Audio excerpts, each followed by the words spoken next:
హైదరాబాద్ కోఠిలో medical health outsourcing contract ఉద్యోగులు ఆందోళన చేపట్టారు. డైరెక్టరేట్ మెడికల్ అండ్ హెల్త్ కార్యాలయం ముందు ధర్నా నిర్వహించారు. 5 నెలలుగా పెండింగ్ లో ఉన్న జీతాలు చెల్లించాలని డిమాండ్ చేస్తూ కార్యాలయం గేటు ముందు బైఠాయించారు. కనీస వేతనం 25,000 ఇస్తూ అవుట్సోర్సింగ్ పద్ధతిలో కాకుండా నేరుగా ప్రభుత్వమే జీతాలు చెల్లించాలని డిమాండ్ చేశారు.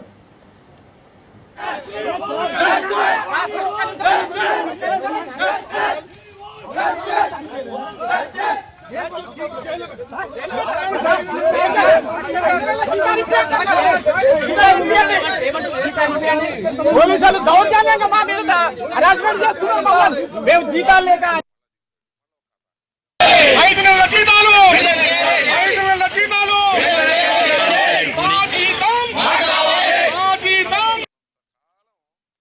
జీతాలు వచ్చేంత వరకు ఈ పోరాటం ఇంకెంత ఉద్ధృతం చేస్తాం. ఇవాళ అనుకుంటున్నారు లోన పెట్టి తాళాలు వేసినామని చెప్పేసి, గేట్లకు తాళాలు వేసినామని చెప్పేసి. రాబోయే కాలంలో ఇంకా సీరియస్గా ఉంటుంది, ఇంకా తీవ్రతంగా ఉంటుంది. జీతాలు ఇచ్చేదాకా పోరాటం ఆగదు. కాంట్రాక్ట్ మెడికల్ అండ్ హెల్త్ డిపార్ట్మెంట్లో ఇలా 5 నెలల నుంచి కాంట్రాక్ట్ అండ్ అవుట్ సోర్సింగ్ వర్కర్లకు జీతాలు లేవు. రేవంత్ రెడ్డి గారు, మీరు ఎన్నో హామీలు ఇచ్చి అధికారంలోకి వచ్చినారు. మీరు ఇచ్చిన హామీలను ఎప్పుడో బురదలో దొక్కేసిర్రు. డబ్బులు లేని మాట ఎందుకంటారు? మీరు అధికారంలోకి వచ్చినప్పుడు తెలియదు ఈ రాష్ట్రాన్ని ఎట్ట పరిపాలించాలని చెప్పేసి లేనిపోయిన ఉపన్యాసాలన్నీ ఇచ్చేసి పోయిన ప్రభుత్వాలు ఎట్టిచ్చినాయి జీతాలు? పెద్ద పెద్ద జీతాలు ఎట్టొస్తున్నాయి? వీళ్ళు దొరికినారు. పేదవాళ్ళు వీళ్ళ జీతాలు హైయెస్ట్ జీతాలు 19,000 అమ్మా, 11,000, 11,000, 13,000, 19,000 డిఫరెంట్ ఉంటుంది. ఎవరికైనా 50,000-60,000 లేవు కాంట్రాక్ట్ అండ్ అవుట్ సోర్సింగ్ ఉద్యోగులకు. చాలా చిన్న జీతగాళ్ళు. వీళ్ళకి జీతాలు ఇవ్వడానికి డబ్బులు లేవనడానికి సిగ్గుండొద్దు. నోటితో మాట్లాడటానికి మేనిఫెస్టోలో జీతాలు పెంచుతానని చెప్పారు. జీతాలు పెంచుతానని చెప్పిన వాళ్ళు జీతాలు పెంచకుండా ఉన్న జీతాలు ఇవ్వట్లేదు. జీతాలు అడగడానికి వస్తే పోలీసు వాళ్ళతో అరెస్టులు, ఎట్టబడితే అట్లా నెట్టించుకోవటాలు, ఎట్టబడితే అట్లా వాళ్ళని తిట్టటాలు. ఏం తమాషానా ఇదేమన్నా? జీతాలు వచ్చేంత వరకు పుస్తకాలు పట్టాల్సిన చేతులతో తాము గరిటెలు పట్టి తమ పాఠశాలల్లో వంటలు వండుకునే పరిస్థితి వచ్చిందని కొమరంభీం జిల్లా తెర్యాని ఆశ్రమ పాఠశాల విద్యార్థులు ఆవేదన వ్యక్తం చేశారు. తెలంగాణ గిరిజన సంక్షేమ శాఖ పరిధిలోని ఆశ్రమ పాఠశాలల్లో వంట సిబ్బంది పెండింగ్ జీతాలు చెల్లించాలని, పే స్కేల్ అమలు చేయాలనే డిమాండ్తో సమ్మెలో ఉన్న కారణంగా విద్యార్థులే వంట మనుషులుగా మారి వండుకునే పరిస్థితి ఏర్పడింది. తాము క్లాసులకు వెళ్లాలా లేక 3 పూటలు వంటలు చేసుకుంటూ వంటగదిలోనే ఉండాలా తెలియని పరిస్థితి ఏర్పడిందని ఆవేదన వ్యక్తం చేస్తున్నారు. ప్రభుత్వం స్పందించి వారి డిమాండ్లను త్వరగా నెరవేర్చాలని కోరారు.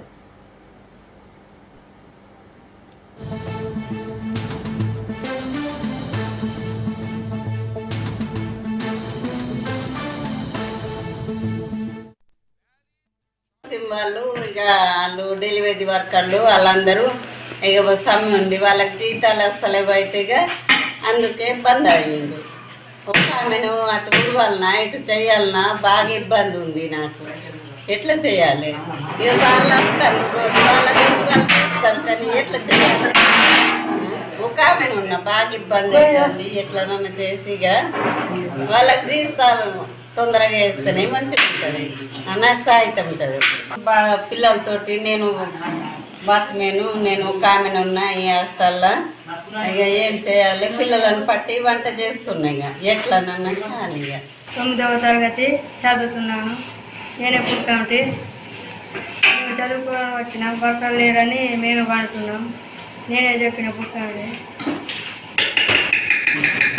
ఒకటే వాచ్మెన్ బాయ్ ఉన్నది వర్కర్. అన్ని పనులు అదేం చేస్తాను, మేము కూడా సాయం చేస్తున్నాము.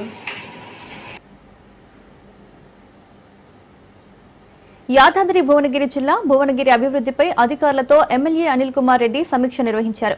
జగదేవ్పూర్ రోడ్డుపై తరచూ జరుగుతున్న ప్రమాదాలపై నివేదికను ఎమ్మెల్యేకు అందజేశారు అధికారులు.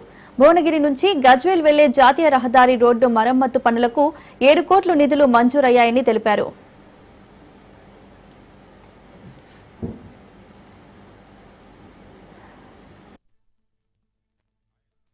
రోడ్ వైండింగ్ అనేది జగదత్పూర్ రోడ్ వైండింగ్ మొదలు పెడుతున్నారు. మధ్యలో రోడ్ దానికి రెండో పాయింట్ ఏంటంటే డివైడర్ కూడా వేస్తారు. వాడు ఆటో స్టాండ్ తీయాలనేది రికమెండ్ చేసారు. వాడు ఎన్ఫోర్స్మెంట్ తీయాలనేది రికమెండ్ చేసారు. ఒక దగ్గర వాటర్ లైన్ లీక్ అవుతుంది, బీటీ వేయాలని అది తెలిసిపోతుంది. ఆ పైప్ దాన్ని రిప్లేస్ చేయాలి, వాట్ ఎవర్. మళ్ళీ లీకేజ్ కాకుండా రోడ్ ఖరాబ్ కాకుండా చూడాలి.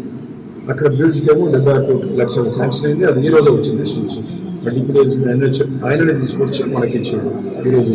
సో ఇవన్నీ కూడా మరి ఇవన్నీ దృష్టిలో పెట్టుకుని అందరి ఆలోచన అదే, అందరూ కూడా వైడ్ చేయాలి, ఎంక్రోచ్మెంట్ తీసేయాలి.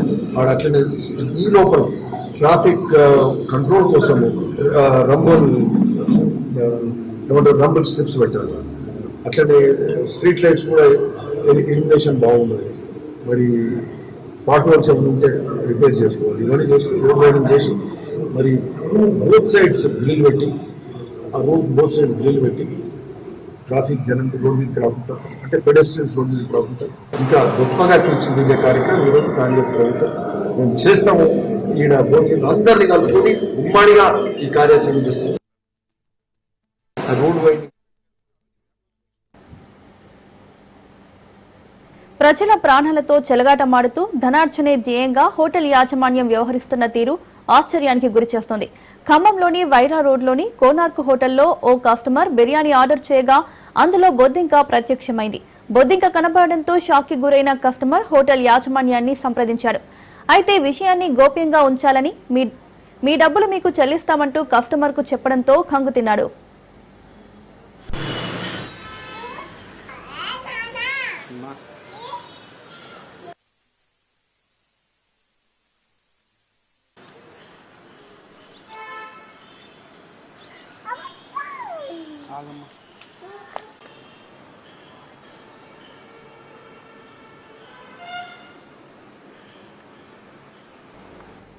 ప్రజల ప్రాణాలతో చెలగాటమాడుతూ ధనార్జనే ధ్యేయంగా హోటల్ యాజమాన్యం వ్యవహరిస్తున్న తీరు ఆశ్చర్యానికి గురిచేస్తోంది. ఖమ్మంలోని వైరా రోడ్లోని కోనార్క్ హోటల్లో ఓ కస్టమర్ బిర్యానీ ఆర్డర్ చేయగా అందులో బొద్దింక ప్రత్యక్షమైంది. బొద్దింక కనబడంతో షాక్కి గురైన కస్టమర్ హోటల్ యాజమాన్యాన్ని సంప్రదించాడు. అయితే విషయాన్ని గోప్యంగా ఉంచాలని, మీ డబ్బులు మీకు చెల్లిస్తామంటూ కస్టమర్కు చెప్పడంతో కంగుతిన్నాడు.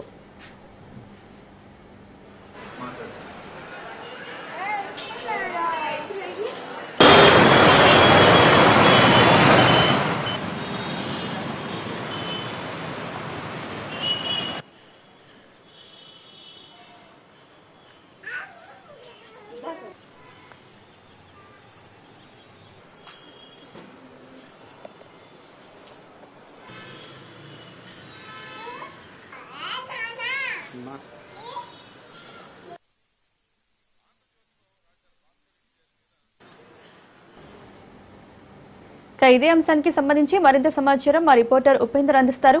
ఉపేందర్, చెప్పండి.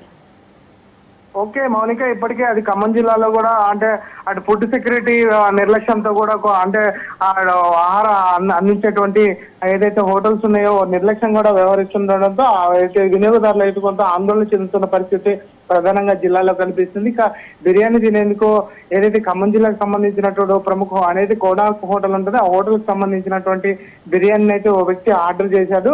ఏదైతే శ్రీనగర్ కాలనీకి చెందినటువంటి మేడిచెట్టి కృష్ణ అని ఆన్లైన్ లో జొమాటోలో కూడా ఈ బిర్యానీ అయితే ఆర్డర్ చేశాడు. అయితే అతను చేసినటువంటి హోటల్లో నుంచి కాకుండా వేరే హోటల్ నుంచి ఆర్డర్ వచ్చింది. అయితే అతను పూర్తిగా అంటే ఆర్డర్ ని విప్పి అంటే తినే సమయంలో ఆ హోటల్లో తెచ్చినటువంటి ఏదైతే బిర్యానీలో బొద్దింక కనిపించడంతో ఒకసారిగా అతనైతే కొంత ఆందోళన చెందిన పరిస్థితి కనిపిస్తుంది. ఏదైతే అంటే పూర్తిగా అంటే ఎక్కువ డబ్బులు హెచ్చించేటువంటి జొమాటో లాంటి వాటిలలో ఆర్డర్ చేస్తే పూర్తిగా అంటే నిర్లక్ష్యంగా వ్యవహరిస్తున్నారని చెప్పేసి అయితే వారు ఆందోళన చేస్తున్నారు. ఇప్పటికే దీనిపై అటు ఏదైతే హోటల్ కి సంబంధించినటువంటి హోటల్ యాజమాన్యం కూడా వీరు నిలదీయడం జరిగింది. అయితే వారు నిర్లక్ష్యంగా సమాధానం చెప్తున్నారు, కనీసం మాకు సంబంధం లేదు మీకు అని చెప్పేసి వారు చెప్పడంతో ఏదైతే ఆర్డర్ చేసినటువంటి కృష్ణ కూడా కొంత ఆందోళన చేస్తున్నారు. వెంటనే అక్కడ ఉన్నటువంటి స్థానిక మీడియాకు కూడా సమాచారం అందించడంతో అక్కడ చేరుకున్నారు. అయితే ప్రస్తుతం ఫుడ్ సెక్యూరిటీకి సంబంధించినటువంటి వాళ్ళంతా కూడా అక్కడ ఏదైతే ఫుడ్ సెక్యూరిటీ ఆఫీసర్ గా ఉన్నటువంటి అంటే వ్యక్తి కూడా అక్కడికి రావడం జరిగింది. అతను పూర్తిగా అంటే దీనిపై విచారణ చేసిన తర్వాత పూర్తిగా దీనిపై అంటే ఇక్కడే జరిగిందా లేకపోతే అంటే అది నిర్లక్ష్యం వల్లనే జరిగిందా అనే దానిపై కూడా విచారణ జరుగుతుందని చెప్పేసి అతను చెప్తున్నారు. ప్రస్తుతం మాత్రం ఆ హోటల్ ను కూడా పూర్తిగా పరిశీలించిన తర్వాత నివేదికలు సమర్పిస్తామని చెప్పేసి ఆ ఫుడ్ సెక్యూరిటీ ఆఫీసర్ కూడా చెప్తున్న పరిస్థితి ప్రధానంగా కనిపిస్తుంది. ఇక ఖమ్మం జిల్లా వ్యాప్తంగా భారీగా హోటల్స్ అదే విధంగా ఇటు తినుబండారాలు అందించే వాటిపై కూడా అటు ఏదైతే నిర్లక్ష్యంగా వ్యవహరించడం, అదే విధంగా అధికారులు కూడా ఏదైతే ఫుడ్ సెక్యూరిటీకి సంబంధించినటువంటి అధికారులు దీనిపై నిర్లక్ష్యంగా వ్యవహరించడం, పర్యవేక్షణ లోపంతోనే ఇటువంటి ఘటనలు అయితే పునరావృతం అవుతున్నాయని చెప్తున్నారు. వీరికి ఒక హోటల్ కూడా దర్శనం ఇస్తుంది ఇచ్చే పరిస్థితి ప్రధానంగా కనిపిస్తుంది. ప్రస్తుతం మాత్రం ఈ హోటల్ కు సంబంధించినటువంటి ఏదైతే జొమాటో లాంటి ఏదైతే ఆన్లైన్ ఆర్డర్ల ద్వారా వచ్చేటువంటివి నాణ్యత లోపం అంటే నాణ్యతంగా ఉండకపోవడం కావచ్చు, అదేవిధంగా సరైనటువంటి ఒక ఆర్డర్ చేస్తే మరొక ఆర్డర్ వచ్చే విధంగా ఉండడంతో కూడా వారంతా కూడా కొంత నిర్లక్ష్యంగా వ్యవహరిస్తున్నారని చెప్పేసి వాటిపై కూడా చర్యలు తీసుకోవాలని చెప్పేసి అయితే వినియోగదారులు అయితే కోరుతున్న పరిస్థితి కనిపిస్తుంది. ప్రస్తుతం మాత్రం దీనిపై అటు యాజమాన్యం కూడా అంటే మెన్నకుందుకోవడం మాత్రం కొంత విస్మయాన్ని వ్యక్తం చేస్తున్న పరిస్థితి కనిపిస్తుంది. Right Upender, thank you.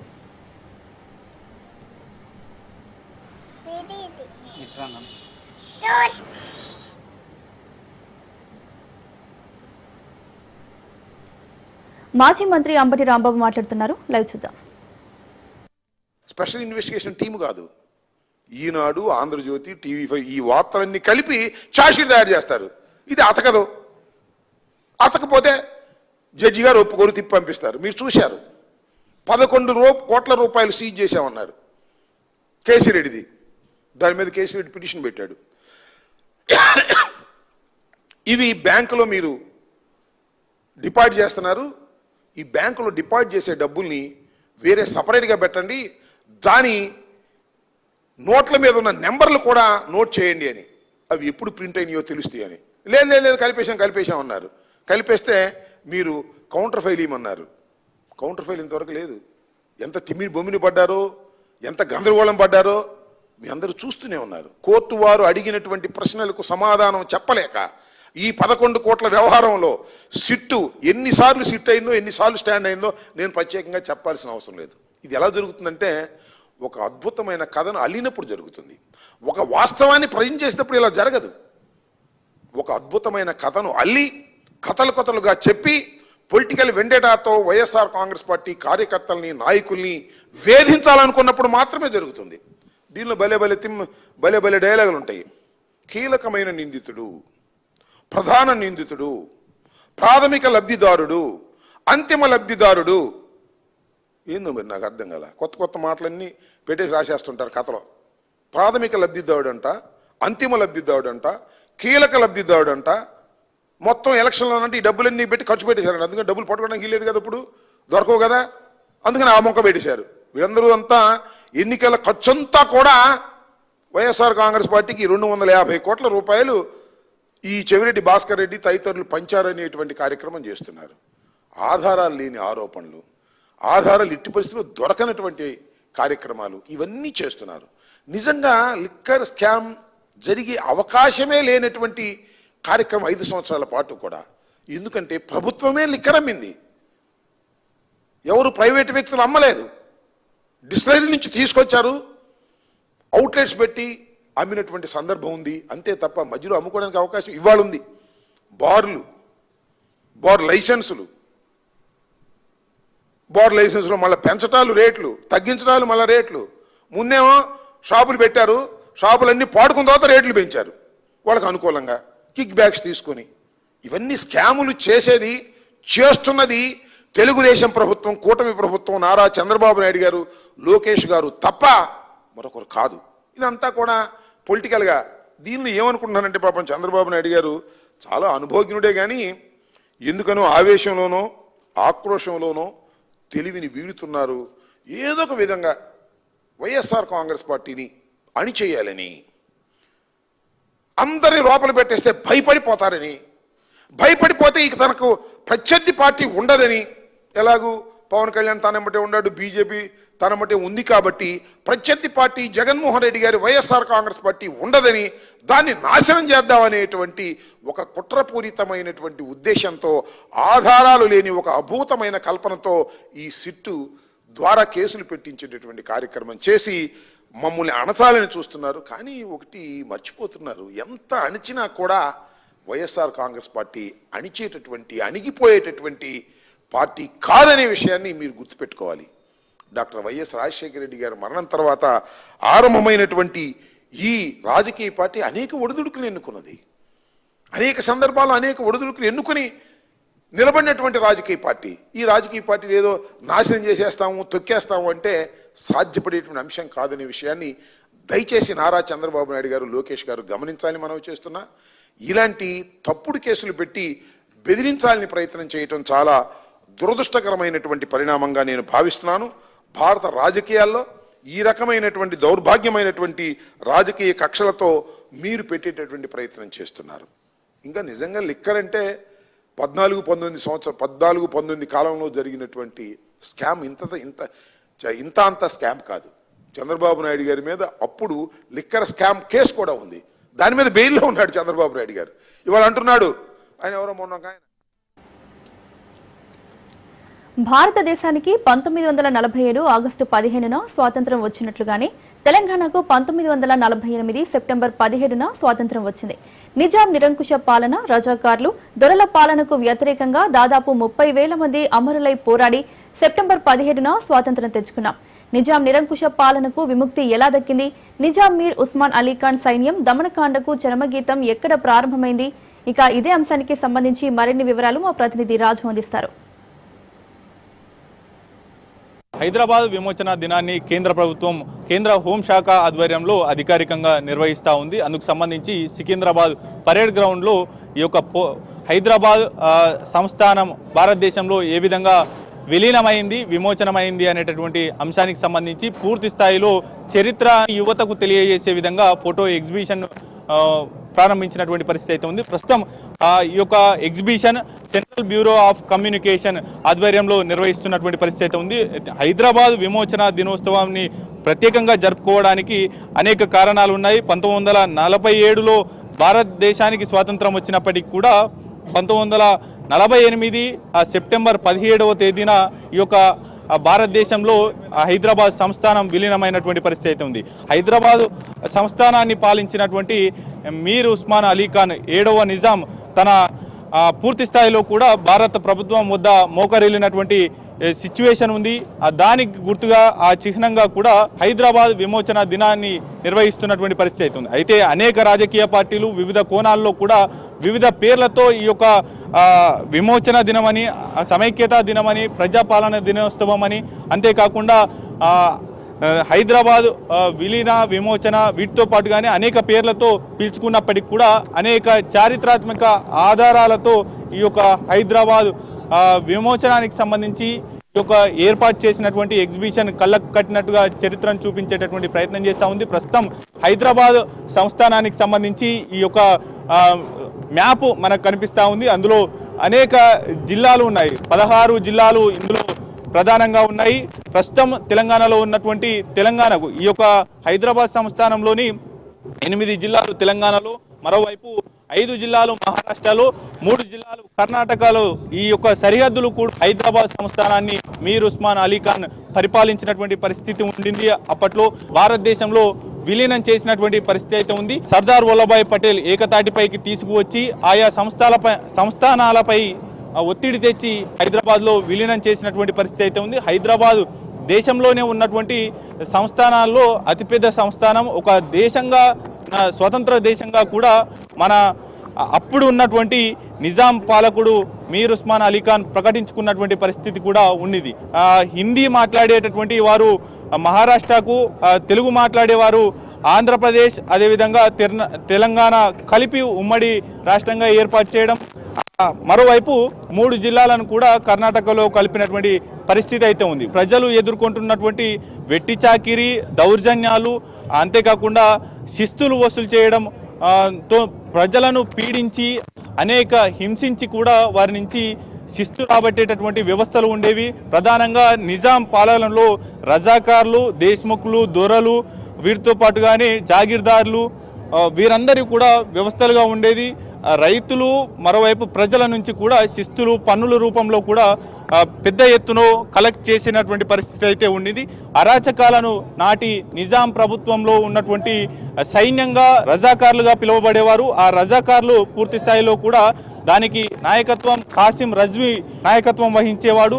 అయితే ఎక్కడికక్కడ మహిళల మీద మానభంగాలు, అఘాయిత్యాలు, వీటితో పాటుగానే ఎదురు తిరిగిన వారిపైన పూర్తి స్థాయిలో కూడా కాల్చివేతలు, అదేవిధంగా తీవ్రంగా హింసించి చిత్రహింసలు పెట్టి మరి వారిని చంపేటటువంటి పరిస్థితి ఉండేది. జాగీర్దారులు, పెత్తందారుల పైన కూడా పూర్తి స్థాయిలో వ్యతిరేకత వచ్చి ఉద్యమాలను కూడా చేపట్టినటువంటి పరిస్థితి అయితే ఉంది. అందులో భాగంగానే వచ్చినటువంటి ఉద్యమమే సాయుధ పోరాట ఉద్యమం కూడా వచ్చినటువంటి పరిస్థితి అయితే ఉంది. దాదాపు 3,000 గ్రామాలను కూడా సాయుధ పోరాట ఉద్యమంలో ఆ యొక్క నిజాం పాలన నుంచి విముక్తి కల్పించినటువంటి పరిస్థితి ఉంది. ప్రస్తుతం సిద్దిపేట జిల్లా మద్దూరు మండలంలోని బైరాన్పల్లి గ్రామంలో రజాకార్ల దాడి జరిగినప్పుడు రజాకార్లతో పోరాడుతూ ఒకే రోజు దాదాపు 100 మంది అమరులయ్యారు. వారు రజాకార్లకు వ్యతిరేకంగా పోరాటం చేశారు.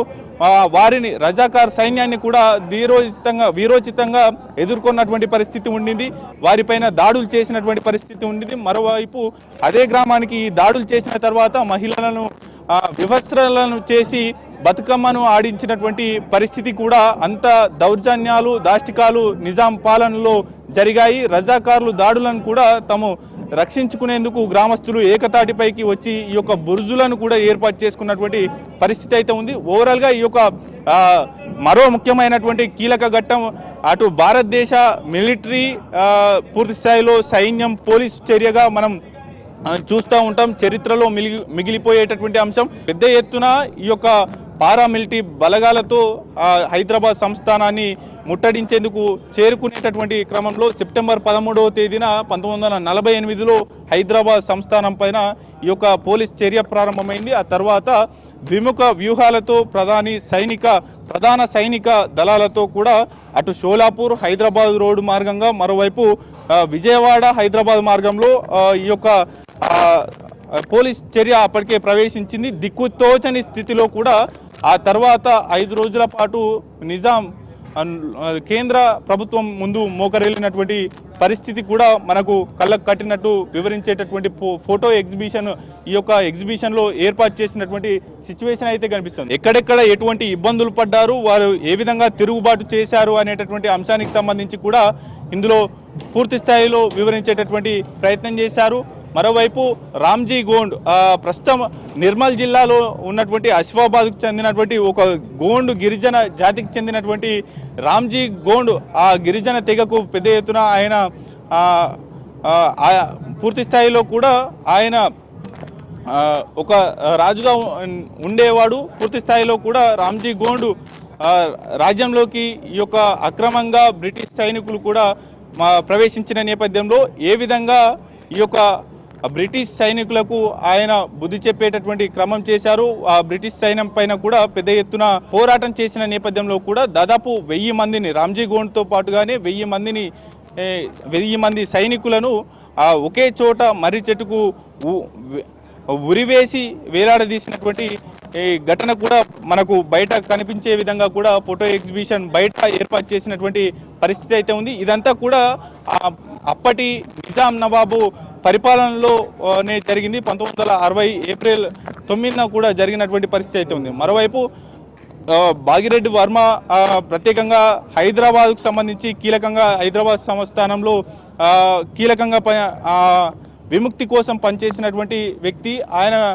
ఆయన గురించి కూడా ప్రత్యేకమైనటువంటి ఈ యొక్క ఎగ్జిబిషన్లో ఏర్పాటు చేసినటువంటి పరిస్థితి అయితే ఉంది. ఓవరాల్గా ఈ యొక్క విమోచనానికి సంబంధించినటువంటి హైదరాబాద్ కోసం పోరాడినటువంటి అనేక మంది వ్యక్తులు మహనీయుల కోసం ఈ యొక్క ఫోటో ఎగ్జిబిషన్ కూడా ఏర్పాటు చేశారు. ఏ విధమైనటువంటి ఈ యొక్క విమోచనం జరిగింది, ఈ విమోచనానికి సంబంధించినటువంటి ఓవరాల్గా చరిత్రను తెలియజేసే విధంగా కూడా ఈ యొక్క ఫోటో ఎగ్జిబిషన్ ఏర్పాటు చేసినటువంటి పరిస్థితి అయితే కనిపిస్తూ ఉంది. పూర్తి స్థాయిలో కూడా ఒక విమోచన హైదరాబాద్ సంస్థానాన్ని ఒక ప్రత్యేక దేశంగా స్వతంత్ర దేశంగా ప్రకటించుకున్నప్పటికీ కూడా ఇక్కడ జరుగుతున్నటువంటి వెట్టి చాకిరీ ప్రజల నుంచి వస్తున్నటువంటి తిరుగుబాటుతో పాటుగానే కేంద్ర ప్రభుత్వం ఒత్తిడితో ఈ యొక్క పోలీస్ చర్య ఆపరేషన్ పోలోలో భాగంగానే ఈ యొక్క హైదరాబాద్ విమోచనం జరిగింది. అటు పూర్తి స్థాయిలో అనేక విధాలుగా పిలుచుకున్నప్పటికీ కూడా నిజాం పరిపాలన పోయి భారతదేశంలో స్వతంత్ర దేశంలో కూడా కలిసినటువంటి పరిస్థితి అయితే ఉండింది. కెమెరా పర్సన్ జనార్దన్ రెడ్డితో Raj news Hyderabad. KV bulletin updates చూస్తూనే ఉండండి రాజ్ న్యూస్.